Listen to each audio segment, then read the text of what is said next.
দর্শক, আমন্ত্রণ যমুনার বিশেষ আয়োজন ডক্টর সলভ কোন অনুষ্ঠানে আপনাদের স্বাস্থ্য বিষয়ক নানা প্রশ্ন সেসবের তাৎক্ষণিক সমাধান নিয়ে আমাদের এই আয়োজন। আমাদের এই আয়োজনে থাকছেন চিকিৎসা বিজ্ঞানের দক্ষ চিকিৎসকরা। আজ আমাদের আলোচনার বিষয় স্ট্রোকের কারণ, চিকিৎসা ও করণীয়। আলোচনার জন্য আমাদের সঙ্গে অতিথি হিসেবে আছেন নিউরোসার্জন ও স্নায়ু বিজ্ঞানী অধ্যাপক ডাক্তার মোহাম্মদ ফরিদুল ইসলাম চৌধুরী, প্রতিষ্ঠাতা তানফরিদ ভিশন রিসার্চ ইনস্টিটিউট। আপনাদের সাথে পুরো আয়োজন জুড়ে আছে আমি ডাক্তার আবু সাইদ শিমুল। বিশেষজ্ঞ চিকিৎসকের পরামর্শ পেতে ফোন করুন 0298240552 এই নম্বরে। দর্শক, আপনারা জানেন যে স্ট্রোক কিন্তু দিন দিন আসলে বেড়ে যাচ্ছে। আমাদের জীবন আচরণ, আমাদের খাদ্যাভ্যাস বা অনেক কিছুর কারণে এখন দেখা যাচ্ছে যে অনেক তরুণ বয়সও আসলে স্ট্রোকে আমরা দেখছি। স্ট্রোকের কারণ কি, চিকিৎসা কি, প্রতিকার কি, এই সব বিষয় নিয়ে আলাপ করতে আমাদের সাথে অতিথি হিসেবে আছেন ডাক্তার মোহাম্মদ ফরিদুল ইসলাম চৌধুরী। আপনাকে স্বাগত আমাদের অনুষ্ঠানে। প্রথমেই যদি আসলে আমরা মোটা দাগে একটু জানতে চাই যে স্ট্রোক তো শব্দটা অনেকের কাছে পরিচিত, তবু যদি আমাদের দর্শকদের কাছে একটু পরিষ্কার করতেন যে আসলে স্ট্রোক বিষয়টা কি। কারণ অনেকে একটু আমাকে যুক্ত করতে চাই, অনেকে আবার বলে থাকেন যে হার্ট স্ট্রোক, এটাও আসলে আমরা বলতে শোনা যায়। আসলে দুটো মিলিয়ে যদি একটু ব্যাখ্যা করতেন। আসলে স্ট্রোক শব্দের অর্থটা হলো আঘাত বা ক্ষত। তো ব্রেনে ক্ষত হলে পরে সেটাও আমরা স্ট্রোক বলি, হার্টে ক্ষত হলে পরে সেটাও আমরা স্ট্রোক বলি। তো দুইটাই যেহেতু একটা মেজর জায়গা, যার ফলে মানুষকে এটা নাড়া দেয় বেসিক্যালি। তো এই ইম্পর্টেন্ট টপিকসটা আসলে পৃথিবীতে সব মানুষের জানা উচিত, কিভাবে এটা থেকে বাঁচতে হবে সেটা। স্ট্রোক যদি একটু বলতেন যে আসলে স্ট্রোক বিষয়টা কি হয়, আসলে কোথায় বা বিষয়টা কি, মানে ড্যামেজ, ক্ষতি কিভাবে হয়। হার্টে যেটা হয় সেটাও অনেকটা রক্তনালীর জন্য, ব্রেনে যেটা হয় সেটাও রক্তনালীর জন্য। সাধারণত ব্রেন এমন একটা জিনিস যেটা মেটাবলিক রেট অনেক বেশি। তো এই মেটাবলিক রেট বেশি হওয়ার কারণে আর ব্রেন কনস্ট্যান্ট অ্যাটিপি সাপ্লাই ছাড়া ব্রেন বাঁচে না। কারণ কন্টিনিউয়াস সে ইম্পালস দেয়, কন্টিনিউয়াস ইলেকট্রিসিটি ডিসপ্লে করে, কন্টিনিউয়াস ডিপোলারাইজেশন হয়। যখনই অ্যাটিপি থাকে না তখনই সাথে সাথে আপনার ডিপোলারাইজেশন বন্ধ হয়ে যায়, রিপোলারাইজেশন বন্ধ হয়ে যায়। ডিপোলারাইজেশন স্টেজে গিয়ে শুধু ক্যালসিয়াম ডুবতে থাকে, তখন সেলগুলো ডেথ হয়ে যায়। তো এটা কেন হয়? এটা হলো ব্লাড সাপ্লাই কাট আপ হয়ে যায়, অথবা স্লাগিশ হয়ে যায়, অথবা একদম কমে যায়। তখন কি হয়? অক্সিজেন যায় না, নিউট্রিশন যায় না। এটা কোনো প্রকার রয়েছে, যে কোনো টাইপ রয়েছে স্ট্রোকের? হ্যাঁ, স্ট্রোকের অনেক প্রকার আছে। যেমন ধরেন আপনার থ্রম্বাস কারণে হইতে পারে, তারপর হলো আপনার অ্যানুরিজম যদি থাকে সেটা রাপচার হতে পারে, অ্যাবিএম যদি থাকে সেটা রাপচার হতে পারে। এবং আমাদের দরকার আসলে প্রকার নয়, কোনটা কমন, কোনটা থেকে আমরা নিজেদের সেভ করতে পারি, ওই জিনিসটা ইম্পর্টেন্ট। যেমন ধরেন হাইপারটেনশন মোস্ট কমন কজ।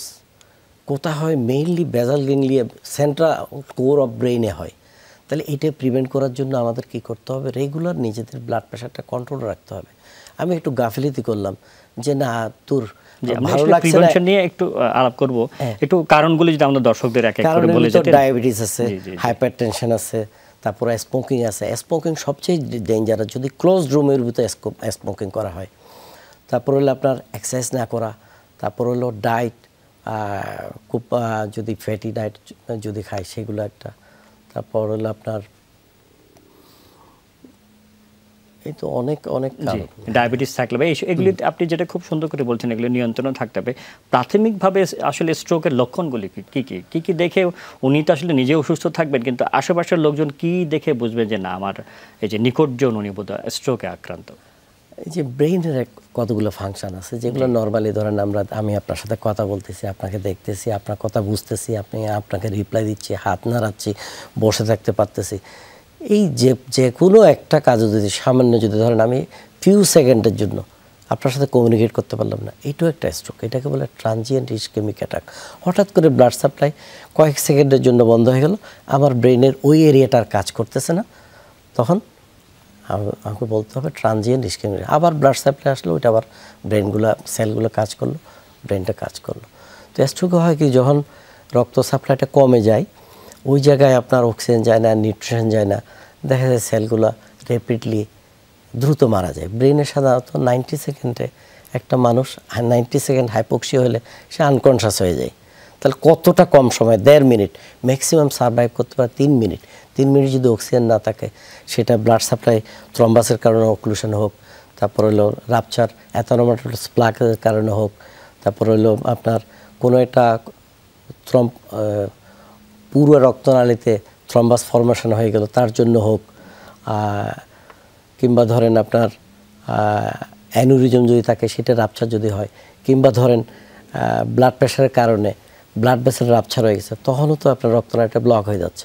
একটা দুইটা এফেক্ট হচ্ছে, একটা হলো এক্সট্রা ভেসেলের যে ব্লাড রক্তনালী থেকে বের হয়ে যায় যে ব্লাড, সেটা একটা স্পেস অকুপাই করতেছে, সাথে সারাউন্ডিং ব্রেন প্যারেনকাইমাতে সে প্রেশার দিচ্ছে, তাহলে ওখানেও ওই ব্রেন প্যারেনকাইমাটা কোনো ব্লাড সাপ্লাই পাচ্ছে না, নিঃশ্বাস পাচ্ছে না প্রেশারের জন্য। তাহলে যে কোনো এই সমস্ত কারণে আসলে স্ট্রোকগুলো হচ্ছে। আসলে কোনো কাদের বেশি হয় এমন কি আছে যে পুরুষদের বেশি হয়, বা কোন বয়সে বা কি করলে কাদের বেশি হয়, সব বিষয় নিয়ে আমরা আলাপ করবো। বলছিলাম এটা আসলে স্ট্রোকটা যেটা এখন একটা আমরা বলবো খুব মারাত্মক ধরনের সমস্যা, এটা আসলে কাদের বেশি হয়? অ্যাকচুয়ালি 45 to 55 ইয়ার্স এই গ্রুপটা সবচেয়ে বেশি এফেক্টেড হচ্ছে। আর ইদানিং আপনার আর্লি এজও প্রচুর স্ট্রোক দেখা যাচ্ছে একদম অল্প বয়সে, এবং সেটার একটা কারণ আমি সেরিব্রাল পলসি রিসার্চ করতে গিয়ে বেরিয়ে আসছে। সেটা হলো দেখা যাচ্ছে মাথার খুলি এক পাশে না এক পাশে ছোট থাকে, অ্যাসিমিট্রি থাকে, বাম পাশে ডান পাশে সেম থাকে না, এবং যেই পাশে ছোট থাকে দেখা যাচ্ছে ওই পাশেই 45 to 50 ইয়ার্সের ভিতর স্ট্রোক আসতেছে কমনলি, এবং আর্লি এজও আপনার স্ট্রোক হচ্ছে এই অ্যাসিমেট্রিক ক্রেনিয়াল সিনড্রোমের জন্য। এটা আমি নাম দিছি তানফরিদ অ্যাসিমেট্রিক ক্রেনিয়াল সিনড্রোম বা ট্যাক্স। এইটা একটা কারণ। আর হলো এই জিনিসটিকে একটু যদি আমাদেরকে আসলে, যেহেতু নতুন শব্দ আসলে অনেকের কাছে, এইটা এই যে সিনড্রোমের কথা বললেন, এটা আসলে কি হয়? বা এটা হলো ব্রেন থাকে কোথায়? আমরা থাকি একটা ঘরে, ব্রেন থাকে, ব্রেনের একটা ঘর আছে, সেটা হলো মাথার খুলিটা। তো মানুষের মাত্র দুইটা ব্রেন কিন্তু কানেক্টেড থাকে। তো এই ব্রেন যে থাকে তার ঘরটা যখন ছোট হয়, অর্থাৎ স্কালটা মাথার খুলিটা যখন ছোট হয়, দুই পাশে ইউনিফর্মলি যদি নর্মাল থাকে তাহলে কোনো সমস্যা হয় না, কিন্তু এক পাশে ধরেন ছোট হয়ে গেল অন্য পাশের তুলনায়, তখন যা দেখা যাচ্ছে ওই লোবটাতে অ্যাট্রোপি হচ্ছে বেশি, এবং এটা 45 to 55 ইয়ার্সের ভিতর কমন স্ট্রোক হচ্ছে। আর্লি স্টেজে এসে ওই লোবটাতে আপনার স্ট্রোক হচ্ছে, এবং আর্লি স্টেজের স্ট্রোকের আমি মোস্ট কমন পাচ্ছি ইদানিং এটা। আরও অনেক আছে, আইবিএম আছে, তারপর আর হলো ব্লিডিং ডিসঅর্ডার আছে, তারপর হলো আইট্রোজেনিক অ্যাসপিরিন নেওয়ার জন্য আছে, তারপর কোভিড আছে, অনেক কজ আছে, কিন্তু ইদানিং আমি মোস্ট কমন কজ পাচ্ছি সেটা হলো এই অ্যাসিমেট্রিক ক্রেনিয়াল সিনড্রোম। এবং এটা গল নামে একজন ব্যক্তি, সায়েন্টিস্ট, নিউরো সায়েন্টিস্ট, উনি 200 বছর আগে বলছিলেন ফ্রাইনোলজি একটা টার্ম দিয়ে, সেটা হলো মাথার শেপে যদি কোনো গণ্ডগোল থাকে তার মানসিক বা কোনো একটা সমস্যা থাকে। পরে এটা বাতিল হয়ে গেছে, পরে আমি দেখলাম যে না, উনি যেটা বলছেন সেটা মাথার কোথাও এখানে যদি কোথাও ডিপ্রেস থাকে, এক পাশ যদি ছোট থাকে, তাদের যদি আমরা সিটি স্ক্যান করি, সিটি স্ক্যান করে ফ্রন্টাল লোবের মার্জিন থেকে অক্সিপিটাল লোব মার্জিন পর্যন্ত ঠিক মিড লাইন বরাবর এক বাম পাশে এবং ডান পাশে যদি মাপে দেখা যাচ্ছে দুইটার ডিস্টেন্স কম বেশি হচ্ছে। আপনি ট্রান্সভার্সলি মাপেন ফ্রন্টাল লোবের সামনে, আপনার মিড লাইন থেকে ল্যাটারালি, মিড লাইন থেকে ল্যাটারালি, দেখবেন যে দুইটা সমান হচ্ছে না। এই যে অ্যাসিমেট্রি, এইটাই সাধারণত ইয়াং বয়সে স্ট্রোকের একটা মেইন কারণ, এবং 45 to 50 ইয়ার্স এজেও একটা মোস্ট কমন কারণ রিসেন্টলি পাচ্ছি প্র্যাকটিসে। আচ্ছা, খুবই সুন্দরভাবে বলতে, এই যে আমরা বলছি যে কাজের বিষয়ে খুব সুন্দরভাবে ব্যাখ্যা করছেন। কি পরীক্ষা নিরীক্ষা করে আসলে নিশ্চিত হওয়া যায় যে কোনো ব্যক্তি আসলে স্ট্রোকে আক্রান্ত হয়েছেন? Very simple. আমাদের দেশে সিটি স্ক্যান ডিস্ট্রিক্ট পর্যায়ে আপনি জানেন অ্যাভেলেবল। একটা সিটি স্ক্যান করলে পরে সিটি স্ক্যান থেকে আমরা বলতে পারি স্ট্রোক হয়েছে। হ্যাঁ, অনেক সময় দেখা যায় যে কি সিটি স্ক্যান নর্মাল কিন্তু রোগীর হেমিপ্লেজিয়া আছে, তাহলে এটা আমরা কীভাবে ধরবো? Very simple. HU ডেন্সিটি বলতে একটা ডেন্সিটি আছে, হাউস ফিল্ড ডেন্সিটি বলে এটাকে। সেটা যদি আমরা চেক করে দেখি, ইন্টারনাল ক্যাপসুলটা দেখি, সেখানে দেখা যাবে যে HU ডেন্সিটি আপনার 20-এর নিচে চলে আসছে। 20-এর নিচে চলে আসা মানে ওখানে স্ট্রোক। 15 থাকে হলো কোথায়? 0 to 15 CSF-এ। নর্মাল আপনার গ্রে ম্যাটারে HU ডেন্সিটি নর্মাল থাকে কোথায়? 28 থেকে 34, 28 থেকে 41 বা 42 পর্যন্ত। হোয়াইট ম্যাটার থাকে হলো 28 থেকে 35। আর হলো যখন স্ট্রোক হয়ে যায় তখন হলো আপনার 20-এর নিচে চলে আসে। স্ট্রোক হবে সেক্ষেত্রে 25-এর নিচে চলে আসে। 25-এর নিচে চলে আসলে বুঝতে হবে যে ওনার যে কোনো সময় স্ট্রোক হবে। তাহলে এখান থেকে আমরা সুন্দর একটা জিনিস পাচ্ছি যে স্ট্রোক হওয়ার আগে স্ট্রোকটা আমরা ডিটেক্ট করতে পারছি। এই যে এই জিনিসগুলো বললেন যে পরবর্তীতে সেগুলোকে মোটামুটি বিভাগীয় পর্যায়ে সব জায়গায় অ্যাভেলেবেল কিনা? সব জায়গায় অ্যাভেলেবেল। এখন এটা আমাদের একটু আমরা ডক্টররা একটু আন্তরিক হয়ে সিটি মেশিনের কাছে গিয়ে নিজে দাঁড়ায় একটু এইচইউ ডেনসিটিটা মাপতে হবে। জি, খুব সুন্দরভাবে বলছেন। এই যে আপনারা পরীক্ষা নিরীক্ষা বলছেন যে খুব সুন্দর সিটি স্ক্যান দিয়েই সম্ভব। একটা চিকিৎসা একটা বড় বিষয় যে আসলে তাৎক্ষণিক চিকিৎসা কি বা দীর্ঘমেয়াদী চিকিৎসা কি, চিকিৎসার বিষয় নিয়ে আমরা বিস্তারিত আলাপ করবো। আসলে এটার চিকিৎসা কি, তাৎক্ষণিকভাবে কি চিকিৎসা বা দীর্ঘমেয়াদী চিকিৎসা কি, একটু যদি তার আগেই বলতেন যে স্ট্রোকের ধরেন আক্রান্ত হলো আশেপাশের মানুষজন সেই সময় তাৎক্ষণিকভাবে হাসপাতালে নেওয়ার আগে কি কিছু করণীয় আছে কিনা? খুব ইম্পর্ট্যান্ট একটা প্রশ্ন, লাইফ সেভিং প্রশ্ন। সবসময় ডাক্তার চিকিৎসা করবে তা না, চিকিৎসা শুরু করতে হবে পাশে যিনি আছেন উনি। স্ট্রোক দুই ধরনের মূলত, একটা হলো ইসকেমিক স্ট্রোক, অর্থাৎ টোটাল ব্লাড সাপ্লাইটা বন্ধ হয়ে যায় বা স্লাগিশ হয়ে যায়, তখন ব্রেন সেলগুলো ড্যামেজ হয়, ওটা একটা। তার সাথে মারাত্মক হলো হেমোরেজিক স্ট্রোক, যখন রক্তনালীগুলো রাপচার হয়ে যায়, তখন ব্লিডিং হয়, তখন ব্রেন ফুলে যায়, ব্রেন ঠিকভাবে কাজ করতে পারে না, মানুষ অজ্ঞান হয়ে যায়, নিঃশ্বাস নিতে পারে না। প্রথমে হেমোরেজিক স্ট্রোকটার একটু কথা বলি। সেটা হলো এই সমস্ত পেশেন্টগুলো সাধারণত জ্ঞান হারায় ফেলে, ঠিকভাবে নিঃশ্বাস নিতে পারে না, রেসপিরেশন প্রবলেম হয়।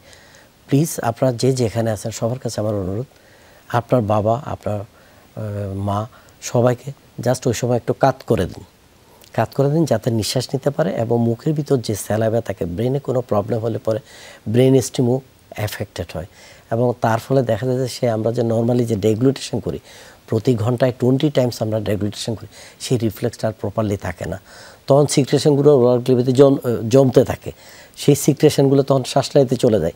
তাহলে প্রথম হলো ব্রেন স্ট্রোক, এরপর আসলো ফুসফুসে আইট্রোজেনিক ইনফেকশন, অ্যাসপিরেশন নিউমোনিয়া। তো সেই জন্য কাত করে দেন, কাত করে দিয়ে তড়িৎ গতিতে আপনি যে কোনো একটা হসপিটালের ইমার্জেন্সিতে চলে যান।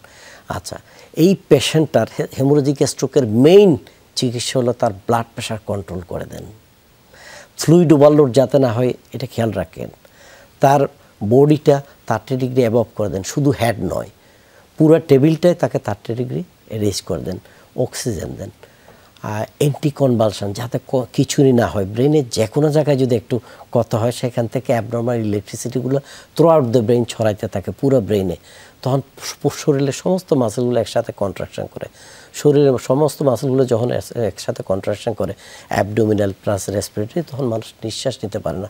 তাহলে তখন যদি আরও হাইপোক্সিয়া ভুগে, অক্সিজেনের অভাব ভুগে, তাহলে ব্রেনে আরও ফার্দার ড্যামেজ হবে। তাহলে সেই জন্য একটা অ্যান্টিকনভালসিভ এজেন্ট ইঞ্জেকশন হিসেবে দিয়ে দেন, একটা স্টেরয়েড দিলে একটু ইডিমাটা একটু কম থাকবে, আপনি হসপিটালে পৌঁছে দেন, বাকি রেসপন্সিবিলিটি আমাদের ডাক্তারদের। ইসকেমিক স্ট্রোক যেটা, সেটা খুব ইন্টারেস্টিং একটা আমার রিসার্চের ভিতর দিয়ে চলে আসছে, ভেরি নাইস। একটা পেশেন্ট ইসকেমিক স্ট্রোক নিয়ে 1 মাসে হেমিপ্লেজি নিয়ে আপনার কাছে আসলো, তার কিন্তু ব্লাড প্রেশার খুব সবসময় বাড়ে তা না, ব্লাড প্রেশার সবসময় কমই থাকে, কিন্তু মাঝে মধ্যে বাড়তেও থাকে যারা আগে থেকে হাইপারটেনসিভ ছিল। তো সেই পেশেন্টগুলো আপনি পাইছেন, আপনি বুঝতে পারতেছেন না যে ইসকেমিক স্ট্রোক অথবা হেমোরেজিক স্ট্রোক, তাহলে আপনি কী করবেন, প্রথমে হাইপারটেনশনের স্যালাইন লাগাই দেন, একটু অ্যান্টি হাইপারটেনসিভ দিয়ে দেন, তার ভলিউমটা নর্মালাইজ করেন, দেখা যাচ্ছে আর কিছু করার দরকার নেই, এইটুকু করে আপনি তাকে একটা সিটি স্ক্যান করেন। সিটি স্ক্যান করেন, যদি দেখেন যে না হেমোরেজ নাই, আপনি তাহলে ওনাকে অ্যান্টিপ্লেটলেট দিয়ে দেন, ভিটামিনস দিয়ে দেন, vitamin B6, B12, antioxidant, vitamin C, E, সবগুলো আপনি দিয়ে দেন। যদি হেমোরেজিক হয় তাৎক্ষণিকভাবে কি কিছু করার সম্ভব কিনা? হেমোরেজিক হলে তাৎক্ষণিক হলো ওইটাই যে তাকে আগে রেসপিরেশনটা, এয়ারওয়ে ম্যানেজমেন্টটা, তারপর হলো ব্লাড প্রেশার কন্ট্রোলটা, কনভালশন থেকে তাকে দূরে রাখা, এইটুকু আপনি করে দেন। এরপর ফার্দার সিটি স্ক্যান করে হেমোরেজের সাইজ অনুসারে তার ব্যবস্থা নিতে হবে। মোর দেন 30 ml যদি হয় বা মিড লাইন শিফটিং যদি 1.5 সেন্টিমিটার মোর থাকে, তাহলে আপনি অপারেশনে যাবেন, যদি না থাকে এর কম থাকে যাবেন না। ইসকেমিকের ক্ষেত্রে কি তাৎক্ষণিকভাবে কি কিছু করার তারপরে অবশ্যই সাথে সাথেই করা যায়, যদি একটা স্যালাইন দেন। ইসকেমিক কাদের হয়, সাধারণত দেখা যায় যে যারা দীর্ঘদিন ধরে ডায়াবেটিস আছে তাদের হয়, ওদের চিকিৎসা করতে বাদ দেন। বাকি হলো যারা গ্রামে গঞ্জে দূর দূরান্তে কাজ করতেছে, কিংবা ধরেন কম্পিউটার বসে ডে অ্যান্ড নাইট কাজ করতেছে, অফিসিয়াল কাজ করতেছে, পানি খায় নাই, কোনো কিছু খায় নাই সকাল থেকে বিকাল পর্যন্ত, তার হাইপোভলিমিয়া, হঠাৎ করে তার সেরিব্রাল সার্কুলেশন একটু কমে গেছে, তাতে আপনার হঠাৎ করে যখনই ডিহাইড্রেশন থাকে, হিমো কনসেন্ট্রেশন হয় বা ব্লাড ফ্লো স্লাগিশ হয়ে যায়, আস্তে আস্তে চলে, তখন জমাট বেঁধে যায় রক্ত। তো ঠিক তখন আপনি যদি তাকে হিমোডাইলিউশন করে দেন, একটা স্যালাইন দেন, সাথে সাথে তার ইমপ্রুভমেন্ট আসবে। এরপর আরেকটা ব্যায়াম করে দেন, যেটা মোস্ট ইম্পর্টেন্ট, সেটা হলো সেরিব্রাল সার্কুলেশন বাড়ে যদি আপনি একবার বসেন, একবার উঠেন, একবার বসেন, 10 বার যদি কোনো রকম একটা পেশেন্টকে ইসকেমিক স্ট্রোকের পেশেন্টকে বসায় উঠে ব্যায়ামটা করে দিতে পারেন, অনেকটা তার কাভারেজ চলে আসে সাথে সাথে।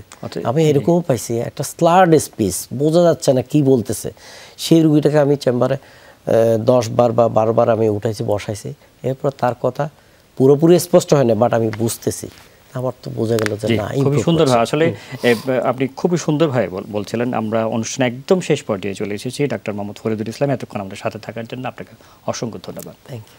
দর্শক, যেমনটি উনি বলছিলেন, আশেপাশের মানুষজনের তাৎক্ষণিকভাবে যেসব জিনিসগুলি করা রয়েছে সেগুলি কিন্তু খুবই জরুরি। সুতরাং আমরা যদি আশেপাশের মানুষজন এই দায়িত্বগুলি পালন করতে পারি, সমূহ বিপদ থেকে আমরা রক্ষা করতে পারবো। সেই সাথে আমাদের ডায়াবেটিস, হাইপারটেনশন, সেগুলি যদি আমরা একটু মেনে চলি, স্ট্রোক থেকে আমরা মুক্ত থাকতে পারবো। আমরা সকলে স্ট্রোক থেকে মুক্ত থাকি, সকল রোগ থেকে মুক্ত থাকি, এই কারণে আজকে আমরা বিদায় নিচ্ছি। আল্লাহ হাফেজ।